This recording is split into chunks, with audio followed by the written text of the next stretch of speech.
Welcome to Get In, We're Going Healing. I am your host, Tovah. Welcome. Thanks for joining me this week. So if you're new here, welcome. I hope that you enjoy some good stuff from this channel. I hope that I am able to help you heal and grow. If you are returning and coming back, thanks for coming back. So happy to see you. So glad you came back. I hope you enjoyed the first couple of episodes and gained some insights and help from that. And we're going to move forward this week. So I just want to remind everybody that I am not a psychologist. I have no formal training in this area. I am just sharing my story with others so that you might learn from what I can share with you and you might grow from that. I will have guests who are professionals in their field, but I just want to remind you, I am not a professional in this field. I am just a human being, just like you, sharing my story and hoping that I can help you. If you're watching the video feed, which I hope to have up on YouTube relatively soon, I'm rocking my hair in a mohawk, or a frohawk, as I like to call it. Taking my afro and making it into a mohawk, one of my favorite styles to wear.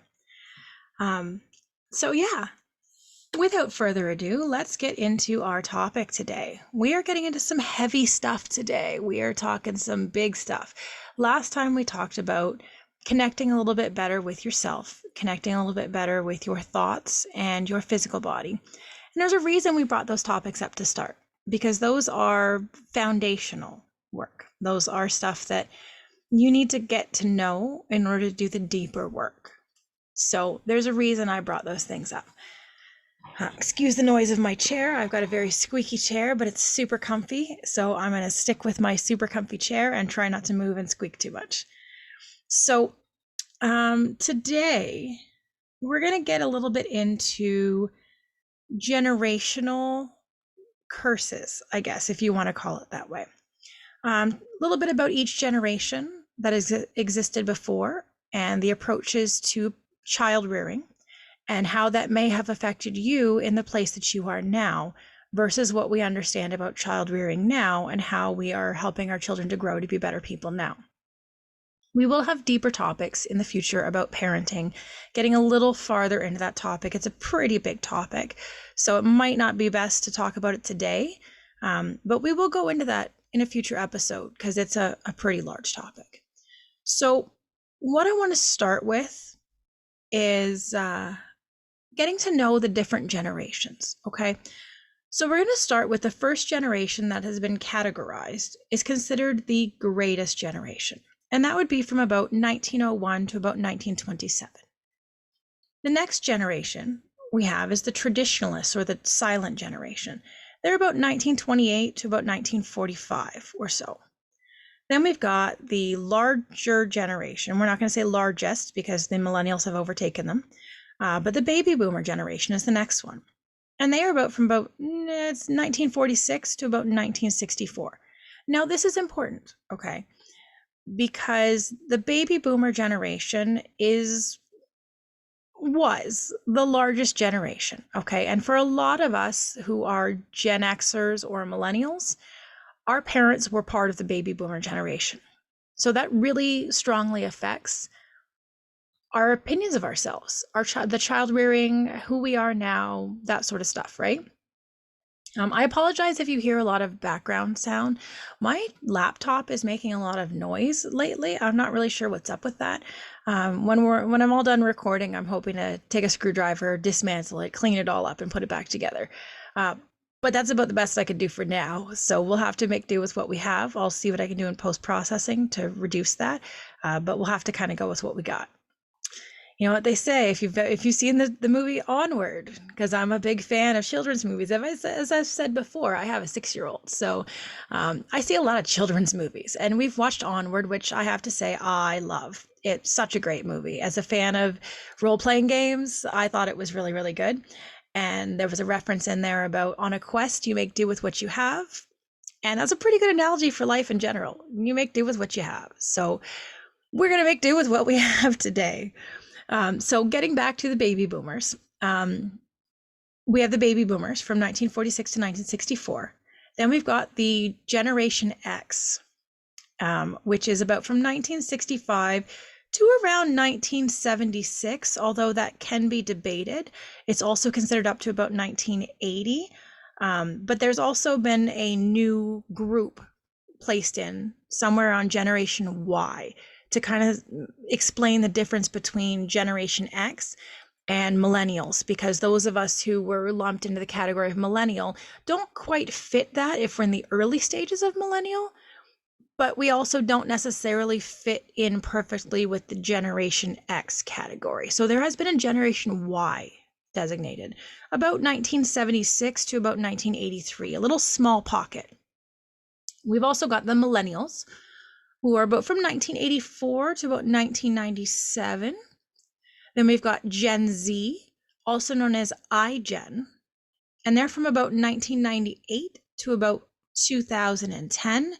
And then we've got the last generation right now, Generation Alpha, which is where my son is categorized as Generation Alpha.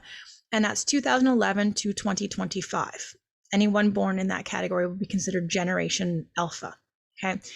The reason I bring these up is because the understanding of the world is different for each generation, right? So we've got in the beginning, let's say for the greatest generation, okay, from 1901 to 1927, the greatest generation, their view on children was not that much. Children were often seen and not heard. Children were often used to help out with household chores and working on farms and such as that. And that was continued. That's a mindset that's continued generationally, excuse me, through each generation for quite some time, right? So you've got the children that were born as the silent generation. That would be my grandmother and my grandfather would have been part of the silent generation. They're more categorized as being part of World War II. They've seen some epically difficult things, okay? Children in that generation were not seen as people. They were almost accessories, if you want to say it that way. I don't know if that's really the way I want to say it, but I'm not really sure how else to say it. They were seen not as individual human beings, okay? So then we've got the baby boomers were born to the silent generation. And the baby boomers came in, my mother and my father are part of that generation. And the baby boomers, right now, they're viewed as selfish by a lot of the majority, but there's a reason for that, okay? These are the people who went through the 1950s, who went through the 1960s, the revolutions that happened in the 60s, the cultural revolutions that went on in the 60s. You've got Woodstock, you've got all of those different things, women's liberation, a lot of things, civil rights movement, a lot of things happened during the baby boomer generation. A lot of big changes happened because of the baby boomer generation. Okay. I'm not knocking them in any way. They set up the foundation for a lot of things that change in our world. Very, very important. They set the stage for a lot of stuff. However, there is still a focus on tradition, particularly because they were raised by the silent generation who are traditionalists. Okay, so that would be my grandmother. My grandmother married at a young age. She had children right away. Birth control was not really an option. Religion was very strong. Waiting until marriage for sexual activity was a very strong thing. A lot of tradition. So my parents would have been raised with very strong traditions. My mother was born in 1950. So when you see things like the sock hop, you see things about girls' skirts being certain lengths, girls weren't really allowed to wear pants, girls were expected to live at home. There was a lot of, when you see Greece, I'm not really advocating that attitude, but it was a common attitude. A lot of sexism, a lot of male dominance. Women were viewed as staying at home and raising children, and there wasn't really seen as a lot of value to that, right? They're also the generation that broke into the workforce, right? When you're talking the 1980s, that wasn't the Generation X in the 80s. That was the baby boomers in the 80s. That was women saying, oh, we want to be in the workforce. We want to be part of the workforce. We don't want to be at home. We want to go out and actually be part of the world. So they actually set the stage for a lot Okay. We often say, you know, boomers versus millennials and that sort of thing, and okay, boomer and stuff like that. But I mean, that's, if we're being honest, that's pretty disrespectful. Just, they have different views than we do, but understanding that they broke the mold in their generation. They broke the mold from those of the traditionalist, the silent generation. Okay. Not knocking the silent generation either, because they came from a different mindset. They came from a different attitude. All of this comes from different movements that happen in each generation. Okay. So Generation X is also seen as, they're often seen as the middle child, the lazy generation, right? But there is a reason for that, okay? Because baby boomers were getting into the workforce and getting more dominant in that space, it means they were less at home. So a lot of baby boomers were not there to teach basic stuff to their children. And they sure as heck did not understand concepts of emotional regulation and nurturing. I mean, there were some, I'm not going to say all, okay? But generally speaking, the most common experience for those of Generation X are that baby boomers were neglectful. They were latchkey kids, right? I remember when I was a kid growing up, I was out in the neighborhood all day. My mother would kick us out early in the morning, go away, go play with the neighborhood kids. And she knew we were in the neighborhood, but she didn't know really where. Because I know I got into some stuff that I probably shouldn't have been getting into at the age that I was. Like, not anything trouble. I was never really a troublesome kid, but I most certainly was doing things that if my son were doing them, I would be pretty upset. And my mother had no idea half the stuff I was doing, nor was I ever going to tell her. But I was just free to be myself in a way. But there was also no one at home to help guide me in that sense. So, yeah, Generation X is seen as lazy, but often that's just a result of, we did not have guidance. We did not have anyone to help us work through our stuff. We were just left to our own devices. We had television, we had MTV, cable came out in our generation. Internet wasn't something that we knew as a child. That wasn't that for me. I didn't even get a computer until I was into my teenage years. I really didn't know what to do with it. My husband's family is a little different. His father's very into technology, so he was introduced to computers at a much younger age than I was.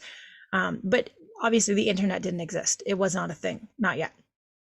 So then we've got, moving into, again, Generation Y is that in-betweener, right? I would technically be, without Generation Y, I would officially be a millennial. I have to say, I do agree with a lot more millennial concepts and mindsets. I do agree much more with that than some of the stuff that the Generation X stands for. Generation X is very nihilistic, very fatalistic, very watch the world burn sort of stuff. And I mean, I'm not knocking that either. I have friends in many, many, many, many, many, many categories. I'm a friendly person. I like meeting people. I don't really care about what age you are. If we click, we click. I don't care if you're part of the Gen X. I don't care if you're part of a millennial. I don't care if you're part of Gen Z. It doesn't, none of that matters to me. If you're cool and we click, then we click. And it doesn't, age is not a factor for me when I'm choosing friendships. However, being the age that I am, a lot of the people that I am friends with tend to be either millennials or Generation X. As a Generation Y, I fit in between. I agree with concepts on both sides of the coin. So I have been, call it, disparaged before by my spouse because he is a Gen Xer, and a lot of Gen Xers and boomers look negatively upon millennials because they're, again, breaking the mold like boomers did. They're breaking the mold. They're saying, no, we're not cool with this and this needs to change. And any change is hard. Any change from what we're used to is challenging. And it can be seen as entitlement. And I've seen that as well. I have definitely seen entitled millennials, but I will not say that that is the norm. I will not say that that is the general rule of thumb. I would say, as in general, a millennial is mostly the attitude of, no, I get where your rules are, but that's not cool for me. I need something different. And that's okay. I like that. I like that you're changing things. Generally speaking, millennials are more likely to identify as LGBTQ plus more than Gen Xers.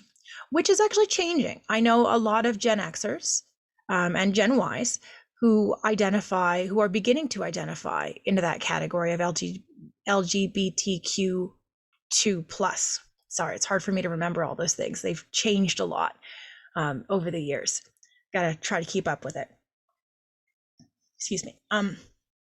So yes, I understand a lot of that. And I know a lot of people who identify in that category. And I mean, more power to you. Anything that helps you to connect with yourself on a deeper level, I'm all for it. I got no complaints about anyone discovering themselves. I got no complaints about anyone realizing that they used to identify as one thing and now they identify as something else. I will admit, I mean, we all grow, we all change. I have been disparaging of that. And I am ashamed in some levels to admit that. But I'm just going to be out there and be honest. I have said negative things about people who are adjusting to their sexual identities and their gender identities. And, but it comes down to I didn't understand it. It seemed like I was asking too much. But the more that I take time to actually learn, okay, because that's the key. It's okay if we say stupid things. It's okay if we do dumb things when we didn't know better. But the key is to know better. The key is to learn. The key is to try to do better. Okay, apologize for not being in a place of understanding and try to do better. Instead of saying, I think that people shouldn't be able to do this and do that, ask yourself why it matters so much to you that someone else identifies as something. It's interesting. Anyway, moving along.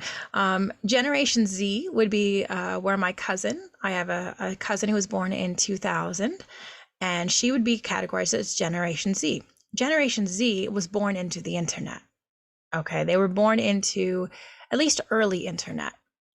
So they kind of understand it. They were born into that generation. They were born into knowing that stuff. Generation Alpha, which is the generation my son is probably going to be the most well-developed generation ever.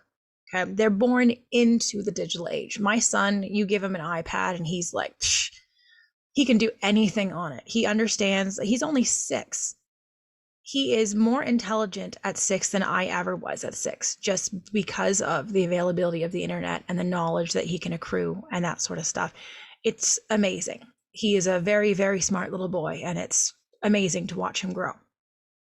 So why do I bring up the generations? What is the purpose of me bringing up generations? Okay, there is a reason for this, okay? Because of where we were raised and because of the values and morals and attitudes of our parents, that shapes who we are.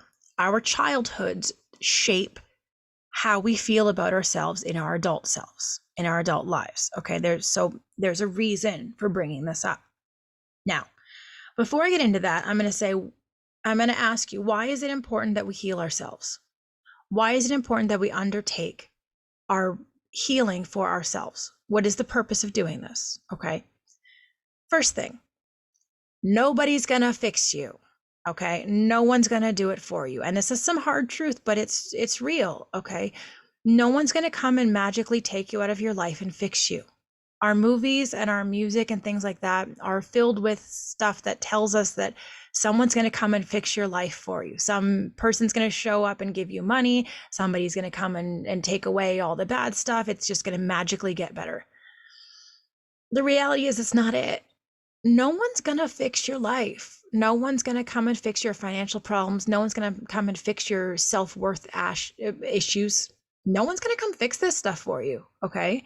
If you want it to get better, you are going to have to be the one to take control and fix it. You have to fix yourself. No one's going to do it. You have to do it. Okay. So our parents, the reason for bringing up the generational stuff, our parents had their own wounds. Okay. Baby boomers children were often hit in schools. They were hit with rulers and straps. I remember my mother telling me about they got the strap in school where teachers would hit them across the knuckles with leather straps. Okay. when they didn't do what they were supposed to. They were humiliated, shamed, mocked, physically punished by the adults in their school if they didn't do what they needed to do, and that happened in their home as well. Corporal punishment was a regular parenting technique, and it was just generally accepted that you were allowed to hit your children. I mean, heck, during the 1950s and before, it was okay to physically hit your wife if she didn't make you happy. And I'm sure there are some guys out there going, yeah, I know my partner has joked about that. But reality, people, it is not okay to hit people. I don't care how upset you are that they didn't do what you wanted them to do. It's not okay to hit people. Come on now. So we've got adults in the baby boomer generation who were raised in childhood of being physically hit. Now, here's the thing. If we don't change and heal, we repeat these, okay? Whatever we encountered, we repeat them. And because what else are you going to do? If you don't learn another parenting technique, you're going to use the same one that your parents used because it's familiar. And you're going to default to that. So the baby boomers defaulted to physically hurting their children, shaming them, demeaning them. That sort of stuff was common, okay? But now we understand that those things are harmful to the mental state of children who then grow up to become adults who have broken mental cycles. Welcome to the people who are listening to this podcast. We have to heal those things, and we have to break the generational chains. We have to learn not to repeat the same patterns in our children, or they will end up with the exact same outcome that we have. Broken mental states, self-worth issues, self-image issues, inability to control and regulate their emotions. Because most of us are in that same boat. We don't know how to regulate our emotions because our parents could not teach us how to do that. They did not know how either. Okay. So this is where we are now, is that if you're going to heal, why you need to heal yourself, no one's going to do it for you. No one's going to just magically make you learn how to regulate your emotions. You got to figure out how to do that. That's going to be on you, and it's going to be hard. This is not meant to be a deterrent from doing it. It's just a reality check.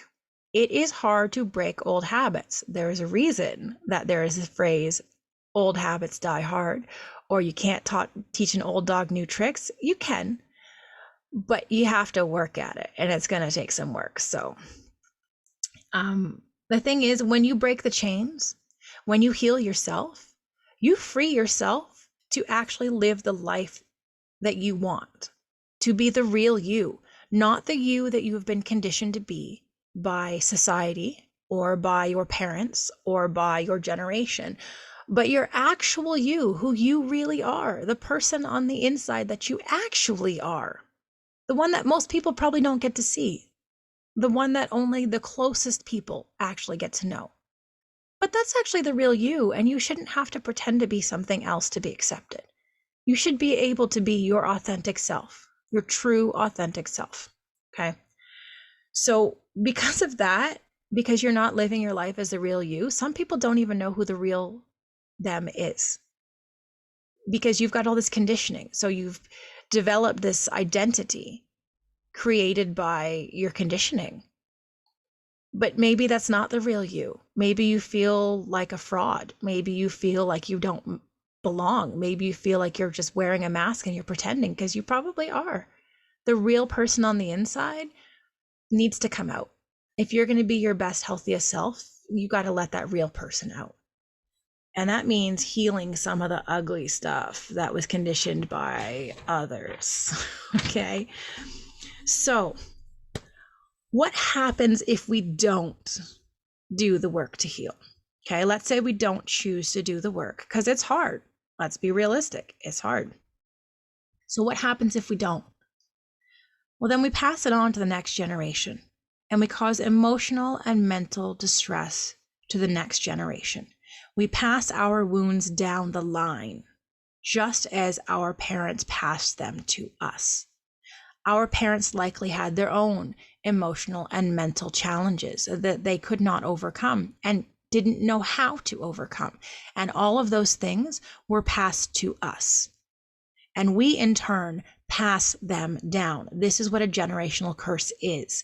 It means that the damage that was wrought by one generation passes down to the next one, and then they do it, and they pass it down, and they pass it down, and down the line it goes. Someone has to be the stop. Okay, someone has to be the stop. We keep ourselves from being our true, healthiest selves and keep ourselves stuck in our trauma responses if we don't heal. Okay, we spread our pain around to our partners in our relationships. We spread them to our friends, to our coworkers. It could affect our jobs. It affects our children. When we don't heal, we spread that pain around like hot sauce. Okay, we spread it around. That's no good. It's no good. Okay, it stops you from being you. It stops you from being happy. I heard a quote that I absolutely adore. I've put it on my phone to regularly see it because it reminds me of why I do the work, why I do the hard stuff. Okay, the quote is, "A lot of shit ran through my bloodline until it ran into me. I am an immovable object." And I love that because in my bloodline, a lot of shit did run through my bloodline and passed from generation to generation to generation. But it stops with me. I will not pass this down to my son. I will not cause the same mental distress in him that I have had to heal in myself. I will not do that to him. When we do that to our children, we create another generation of children that become adults, and broken adults who cannot figure out who they are and be genuinely happy. Most of us who have children, obviously we wouldn't want that for our kids, but we don't see that. We don't see that the pain and trauma that we carry passes down to them if we don't fix it. And we create a new pattern of pain and trauma in them, even if we don't see it because we're operating from autopilot. We don't see the pain and trauma. We don't acknowledge it. We bury it. We pretend it's not there. But it comes down to it's there. If we don't heal it, we create those patterns in them. And then they live that and they pass it down. And on these generational patterns go. We have to be the ones to stop it. We have to be the ones to heal. Okay, so today's going to be a little long episode. We're going to keep it going. We're about that mark, but I'm going to keep it going because this is a big topic. Okay, this is an important topic. So how do we begin to do the work? Where do we start? Well, that's why we started with the first 2 episodes on mindfulness, because that is where we start. We start with being more aware of how we're thinking. We start being more aware of the patterns of our thought. We start by being aware of the stories that we are telling ourselves. And when we realize we are telling ourselves a story, we remind ourselves that it is just a story. It is not the truth. It is a story that we have been conditioned to tell ourselves based on how we were treated before. It is not the reality. Okay? It's not. So that's where we start, and we do shadow work. Now, what is shadow work? Woo, this is a big one. Shadow work is confronting our darker selves. Okay, the shadow self is the part of you that carries your wounds. Every time you were hurt, every time you were betrayed, every time you were belittled or put down or shouted at, every time that you were abused, basically any single time that you were made to feel lesser than, it created a wound. It created a part of yourself that hurts. And anytime you are triggered, one of those wounded parts comes up. Anytime that something brushes that thorn as the author says in The Untethered Soul. Every time something touches that thorn, that wound, and triggers you, you react from a place of wounding. Anytime your child triggers you, you react from a place of wounding. Anytime your spouse or partner triggers you, you react from a place of wounding. Anytime anything in society touches that wound, you react from a place of wounding. Aren't you tired of it? Aren't you tired of reacting instead of responding? You're reacting to the pain. You're not responding. You're just reacting. Is that really the life you want to live? I think we can do better. Your shadow plays an important role, okay? It's designed to protect you from getting hurt. It keeps you from repeating the past and reminds you what happened when you previously encountered your trigger. It wants to keep you from getting hurt by creating armor.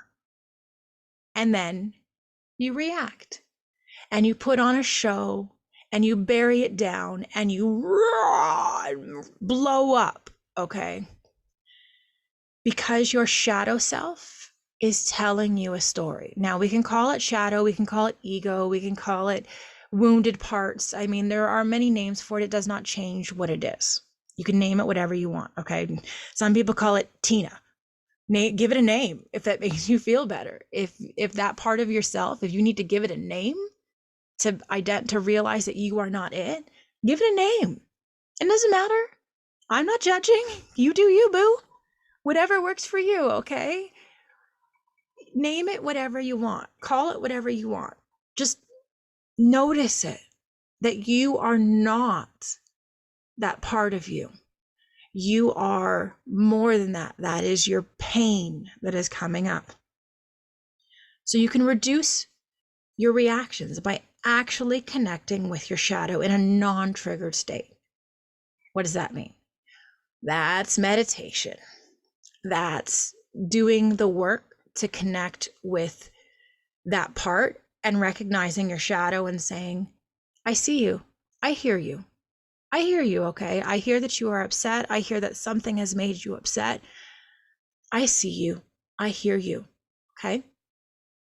You treat it as if it was your child. Now, I get that this is a little bit of a touchy subject because in order for you to treat it like it's your child, you have to have also done the work to recognize how to properly parent your child by acknowledging feelings and providing comfort and problem solving. And that's a completely other topic. We'll get into that in a future episode because that's a big one and that's going to take a lot of time.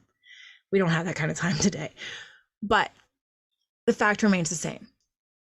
You acknowledge your shadow. You hear it. I hear you. I hear that you have been upset by this. Okay. I understand. I get it. I get why this would upset you. I understand. I'm sorry this happened to you. I hear you. Acknowledge your shadow's feelings. Acknowledge that that happened. Okay. And then problem solve. So understand your shadow is not bad or evil, okay? The ego part talking to you, telling you, I can't believe she said that to me. How could she say that to me? She's this and she's that and she does this and she's done that and how could she ever have the ability to say that to me? Blah, blah, blah, blah. That offense that you're having, it's your shadow self. That's your triggers, okay? It's not bad. It's showing you that something caused you pain and there's something there that needs to be healed. Okay. Just notice it. Make time to connect with it and notice it. Okay. See it. Okay. So how do you connect with your shadow self? All right. This is some good stuff. So mindfulness meditation with a specific goal in mind is a good one. So mindfulness meditation at first, but with a specific goal in mind, meaning to try to connect deeper with the self, okay? To say, I hear you. Tell me about it. Tell me all about it. Show me where it hurts. Show me what happened to cause this pain. Okay. In your meditation, inner child work is an excellent one. I'm a big fan of inner child work, because in there, through your childhood, through the wounding that your parents created in you, lives essentially the essence of your shadow. The wounds that were hurt, the wounds that were created when they hurt you, when they disregarded you, when they refused to hear you, when they neglected you, when they got caught up in their own stuff to where they could not acknowledge what you were trying to say to them, when they disregarded you, when they pretended you weren't there, when they told you that your issues were barely a blip on the radar and it wasn't important, go away, because it wasn't important in their scope of things. Those things that you were dealing with were real. Okay. If you were bullied and you went to a parent and said, this is what happened, and they said, well, sticks and stones, that didn't acknowledge the pain from being bullied. Okay. That didn't, a loving parent says, I'm sorry they did that to you. I'm sorry. But that's not usually what happened, not when you're talking previous generations. There was not that understanding and compassion. Again, there are some, but generally speaking, most of us did not have that. Okay. So what else can you do to connect with your shadow? Well, cognitive behavioral therapy with a professional. I found it more useful to do mindfulness cognitive behavioral therapy, MCBT, because that's a focus on getting into the inner work yourself, doing the meditation to connect with the shadow self, or the wounded parts, as my therapist called it, your wounded parts, the various parts of you that were hurt, and talk to those parts and have them show you what caused the hurt, and then reparent them, reparent your inner child, reparent your wounded parts. Okay. So what is cognitive behavioral therapy? Well, it's a type of talk therapy that helps you identify your thoughts and feelings and promotes self-awareness and emotional intelligence. Now, I'm not going to get too deeply into cognitive behavioral therapy, because we will be having our next episode will have a guest who is a registered psychotherapist and Canadian certified counselor. We'll be meeting with Stephanie Tellier, who will discuss that further and share a little bit more insight on how you can use that to help you at home. So we're not going to get into that. I will let Stephanie tell you that. So let me share a little bit more about my story and why I ended up coming to this healing journey, what set me on this path of my healing journey. Okay. So as I mentioned before, I was raised by baby boomers, and the style of parenting that my maternal side chose was authoritarian, with corporal punishment used. Okay. So as I mentioned, they were often given the strap in school and things like that. So being spanked was common for Gen Xers. Being spanked by their parents, belts, being hit with a belt was a common parenting technique. But if we think about that, we can already, without even really going into it just right away, we can already think about why hitting a child with a belt when you are displeased with an action they've done is probably going to be harmful to the child, not just physically, but mentally and emotionally.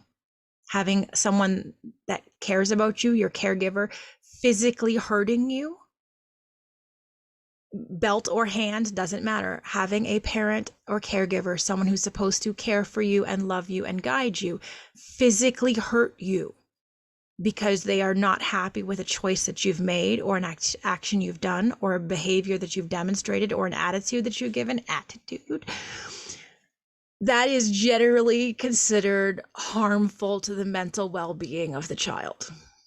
So welcome to most of us who are having problems and having to heal now, because that is the model of parenting our parents used.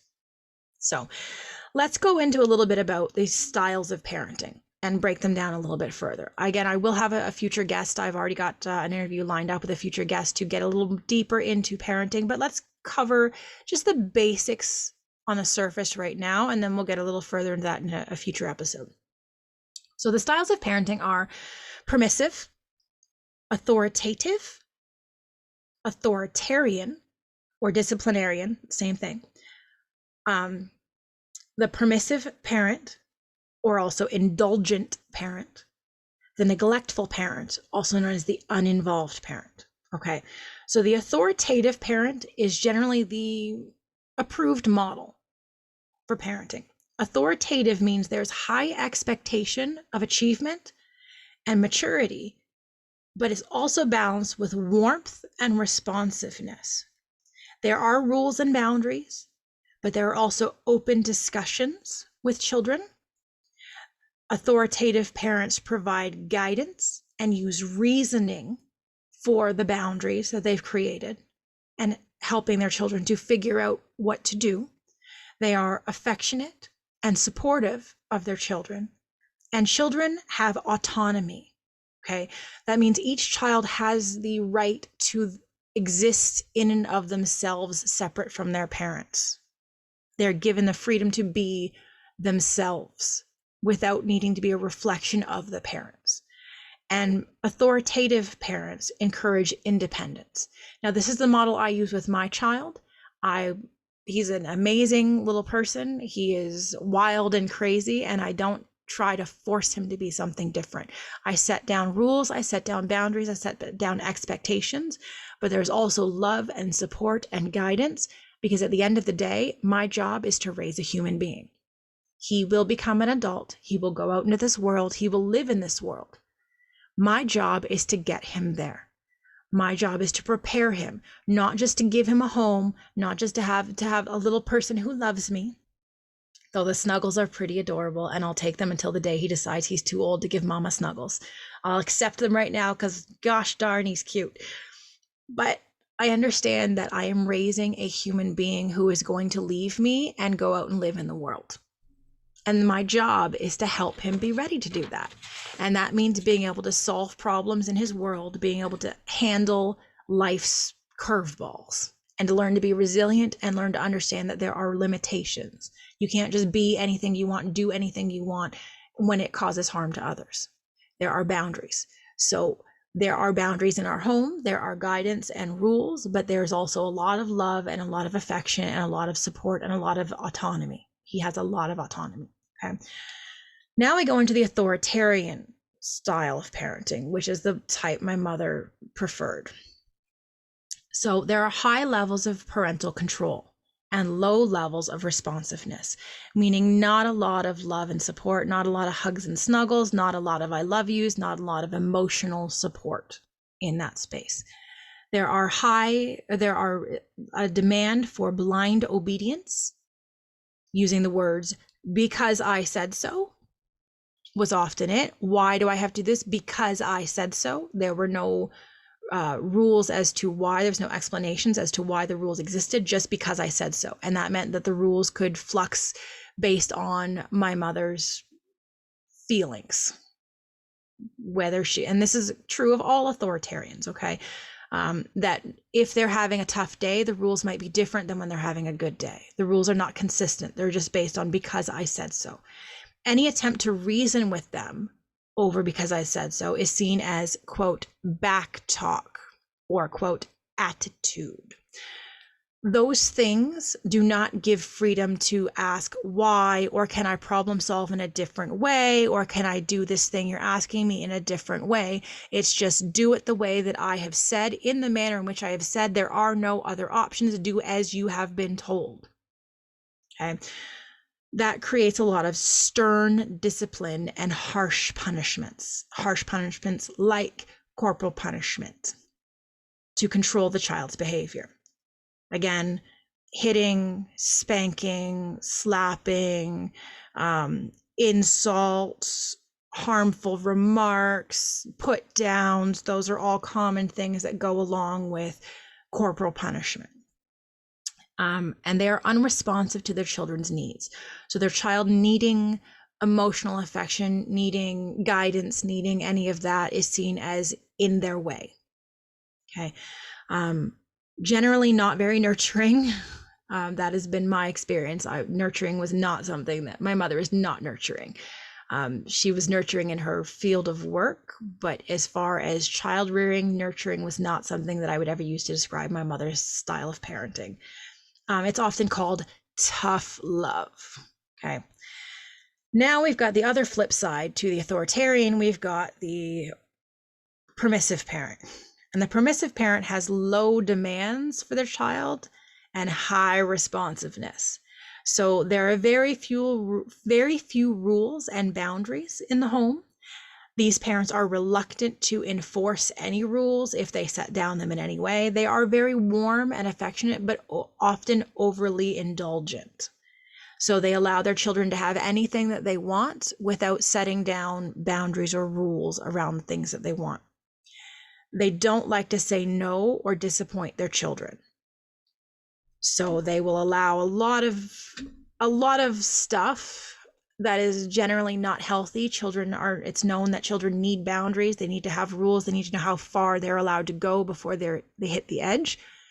Without having firm boundaries, you end up with children who go out into the world as adults and think they can do anything they want to, and that the rules don't apply to them because there were no rules at home. Obviously, this is not generally how we want children to get out into the world. And we also have neglectful parents, okay? Neglectful parents have a low demand for their children, and they also have low responsiveness. So different than the permissive gives a lot of love and affection and attention, never wants their children to be upset, always wants them to be happy. Neglectful parents just don't care. They don't care if their children have demands. They don't care if their children are loved. They just don't care, right? There are no firm boundaries. There are no high standards. They're indifferent to their children's needs. They are uninvolved in their children's lives. They may have mental health issues themselves, such as depression or physical abuse or child neglect when they were children. So that's how they approach it, because they didn't have those boundaries. They didn't have that love. They didn't have any of that stuff. They can't give it back. They are deeply into their own wounds. And because they are into their own wounds, they cannot offer the things that they did not have. So these are adapted by Daniel J. Seeger and Tina Payne Bryson, who wrote the book Whole Brain Child. If you want to look a little more into parenting and how to approach parenting in a healthy manner and understanding the different styles of parenting and how they affect children growing into adulthood, I highly, highly, highly recommend the book, The Whole Brain Child. I have read this once already. I will probably go back in and read it again. My child was very small when I read it. I will probably read it again. So as I mentioned, my mother used the authoritarian approach, while my father ended up going for the neglectful approach. My father would have been somewhere between permissive and neglectful. There was an allowance of letting us do just about whatever, unless my mother put down rules, and then there was some pushback and anger if he was forced to enforce rules. Then there was a lot of reactivity, but there was not a lot of, at least by the time we got into teenage years, my father definitely did have some issues with depression. And by going into his own stuff, he was unable to actually provide for the needs of his children because he was so deeply into his own mental health issues. I'm not trying to disparage anyone. I mean, mental health is a thing. It's very difficult. There's no blame here. There's just explanation. Okay. Both have negative outcomes for children in the long term. Okay. So I know for myself, I didn't need a book to tell me that there's negative outcomes for that. I live it. I lived it every single day. Because of the style of parenting that I was raised in, I ended up with poor self-esteem, low self-worth, codependency issues, insecurity, anxiety. I was very high achieving, but I was high achieving as a way to get outside validation. It wasn't high achieving for the necessity. I did love what I was doing. I did want to do well, but there was a need to be praised for the high achievement. The high achievement existed solely for the purpose of someone saying, "Oh my gosh, that's amazing. You're so wonderful. You did such a great job." It was because I could not give myself internal validation, because my internal wounds were so deep, I could not give that to myself. I was looking for outside validation. That also meant I had low emotional intelligence. I was very empathetic towards others, but was not very aware of general emotional regulation. So I had a lot of empathy for other people, but when I was triggered, my ability to be empathetic towards others went out the window because my wounds were so deep. I was reacting from a place of wounding, and I could not have empathy for someone else because I was in a state of pain, right? It also led to emotional dysregulation and low emotional maturity. So this is again bringing up that baby boomer generation and those before often had very low emotional maturity. There was a book I read called Emotionally Immature Parents, which was very helpful in that sense of understanding that my parents were emotionally immature. They did not know how to regulate their emotions because no one taught them how, which meant I did not know how to regulate my emotions because no one taught me how. So I was just off on when I was feeling my emotions, reacting to absolutely everyone around me because I didn't know how to regulate my emotions because no one had ever taught me how. So as I'm teaching my child how to do those things, I have had to learn along with him. So when my shadow was triggered, all of my wounded parts came out to play. And as you can imagine, that caused a lot of strife in my life and in my relationships with other people. So that has been a challenge to learn and to grow. So how did I fix it? Well, I'm going to list off all the things that I have tried and all the things that I've done. And we'll go into those in deeper stuff in more episodes future, because there's definitely some of these topics that are very big, and I'm going to want to go into them on a much greater level to help you understand and to help you heal and to give you guidance. But let me just give you some just generals, okay? I fix this stuff by mindfulness practice on a regular basis, through mindfulness cognitive behavioral therapy with a psychologist. I did that for about 7 months, but by the time I came to her, I had already been doing a lot of self-work before that point. She just kind of pushed me over the edge of what I needed. I created healthy daily habits. With every conflict, I set out to Google and learn more about it. So each time I had a conflict and I messed up, I ended up going to Google to how do I do this, and ended up finding articles that I could read that talked more about that sort of stuff.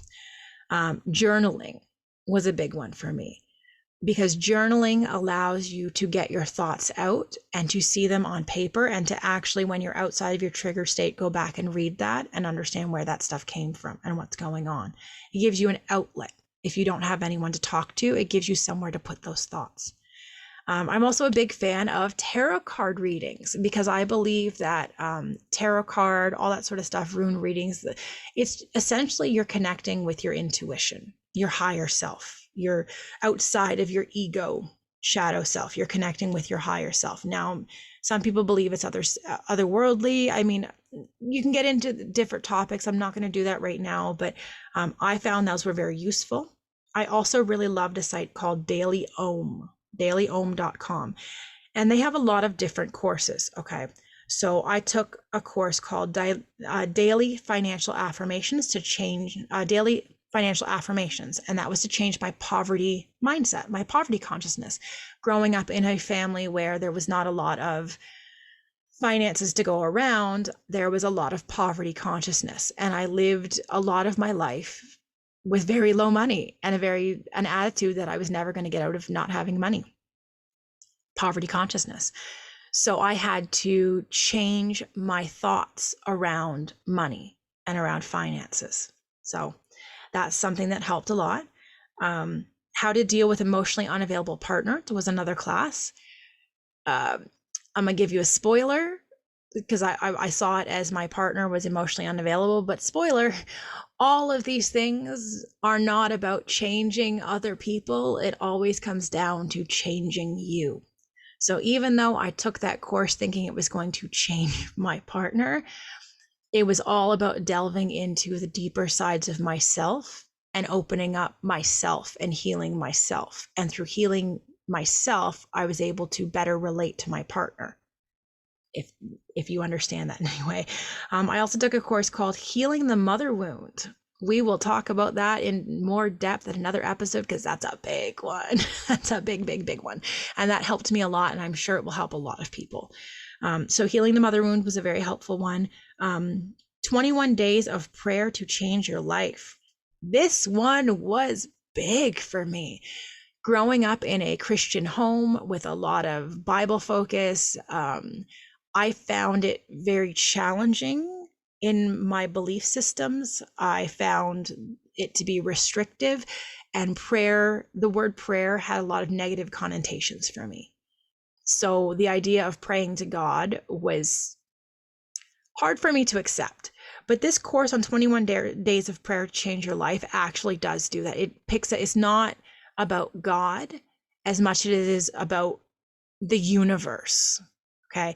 Praying to the universe, things about learning to forgive other people and forgive yourself, learning to have compassion for others and compassion for yourself, learning to let go and surrender the need to control everything and everyone around you, and understanding that really the only person you have control over is you. You have no control over anyone else, no matter how much you want to do it. You have zero control over anyone but you. So if you need to change something, you are the only one that you can change. You can't change others. You have to change you. So that one was very, very helpful. And I'm sure we will sure talk about that. And I will link that. I will put things in show notes for you because I think these things are important, and I hope that you'll check them out on your own and maybe look into them.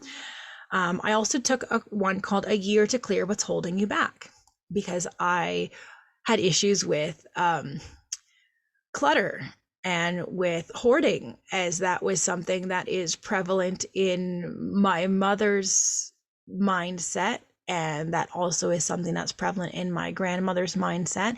And it's something that's passed down, the idea of collecting stuff and hoarding stuff and keeping stuff, and because your emotions are tied to the stuff, right? There's obviously in every one of those situations, there's an emotional thing. There's a deeper wound that is connected to the stuff. And that's why hoarders do that. And that's why you can't just tell a hoarder to get rid of their stuff, because they actually have to heal the stuff that's causing them to want to keep things, the emotional baggage that is fulfilled by keeping the possessions. There's stuff with that. So the 21 days or A Year to Clear What's Holding You Back was very, very instrumental to me, to learning how to let go, little things of how to clear out your stuff in small bits so that it doesn't overwhelm your fight or flight sense. Lots of good data in that one. That's through Daily Om as well.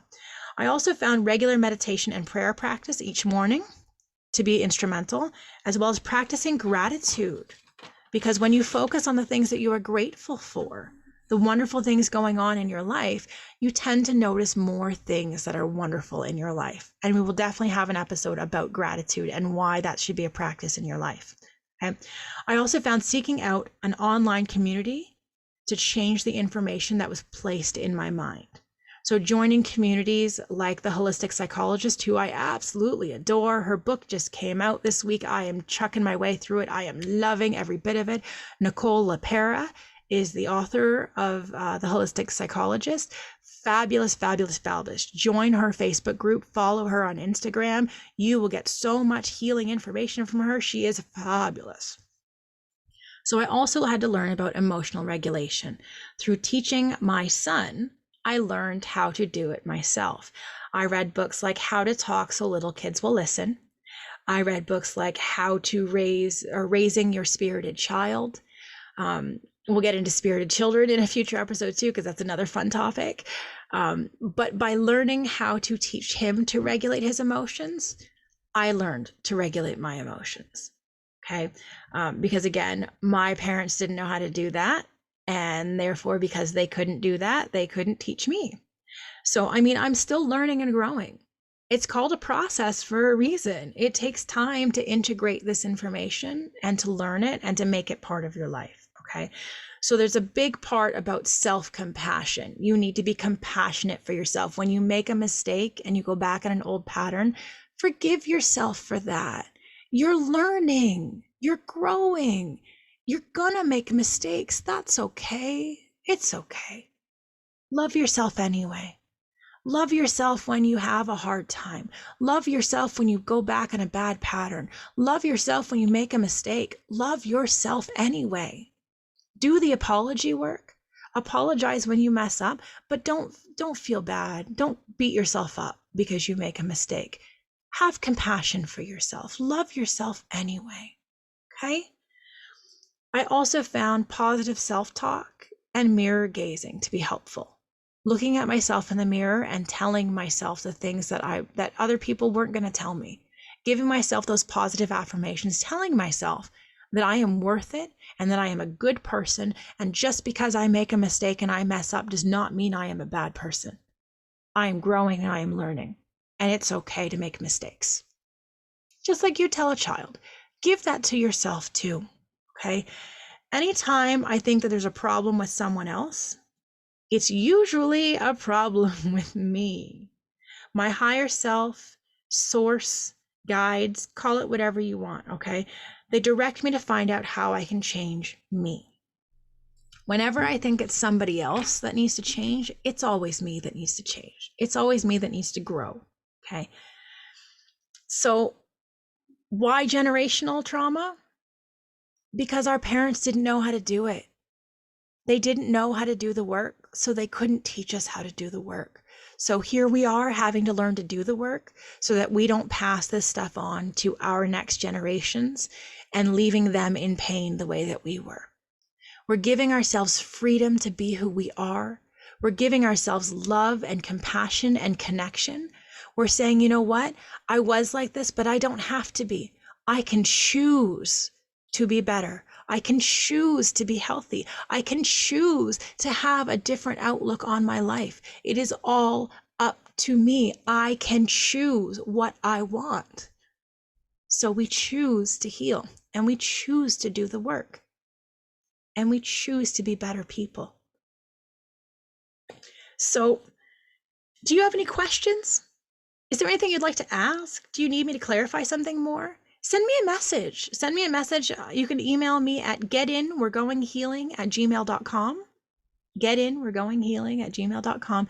You can shoot me a message and let me know if there was something that you wanted more information about. Is there a topic that you want to cover a little more? Is there something I haven't touched on that you want to know more about? Let me know. I'm happy to find people. I can get experts on it. I can have people to talk to. I can put together a talk on it. I would love to help you with something that maybe you need a little more help with. Shoot me a message. I'm happy to help. Okay. If you enjoyed my talk today and you feel inclined, never an expectation, but always welcome, I do accept love donations at buymeacoffee.com/getinhealing. Okay. That's buymeacoffee, BUYMEACOFFEE.com, buymeacoffee.com/getinhealing. Get in healing. I would be happy to accept a donation if that's something you want. Just helps to kind of cover expenses since I no longer work as a massage therapist. This is what I do now, is I help other people to heal. So I'm always willing to accept donations, always willing to accept a love donation. Never, ever, ever an expectation, but always appreciated and welcome. So I hope that you gained something from this. I hope that this talk, I know it was a big talk. Thank you for sticking it out for the whole hour, because this was a big talk, but this topic was big. There was a lot that needed to be covered and a lot of understanding that needed to be given. Okay. I hope that I helped you. I hope I helped you understand others a little more. I hope I helped you understand yourself. And I hope I helped you understand why it's important that we do the work. Again, also as a note, not that I'm no affiliation whatsoever, but the book, How to Do the Work by Dr. Nicole LePera, LePera. Phenomenal. The holistic psychologist. Amazing. If you can get a copy of this book, she has it as audiobook on Audible. You can get it on Kindle. You can get it as a hardcover book. Phenomenal. I am already partway through it and I am loving every bit of it. I follow her on Facebook and Instagram. I absolutely adore the stuff she shares. It has helped me. Her stuff on codependency, her stuff on just different types of healing has been instrumental in my healing journey. And I am incredibly grateful for what she's able to offer to others. You might find her stuff to be instrumental in your healing too. Definitely check her out. if you've got a chance, for sure. Okay. I hope that this has helped you. I hope that you have found some healing today. I hope that this has brought you some comfort. And I can't wait to see you next week. We have such good things lined up for you next week. I've got such a great show coming up for you. We're going to be talking with Stephanie Tellier, a registered, sorry, let me make sure I get her credentials correct. I don't want to insult her in any way. She's a registered psychotherapist and Canadian certified counselor. Okay. She will be with us, joining us next week for a fun topic on cognitive behavioral therapy and how you can use those items at home to help you grow and develop in your healing journey. And I can't wait to interview her. I'm very excited about this. So I hope that I helped you this week. I hope that you have compassion for yourself. I hope that you can have compassion for others. I hope that you heal and grow on your spiritual and healing journey. Love and light, fellow human. Until next week. Bye-bye.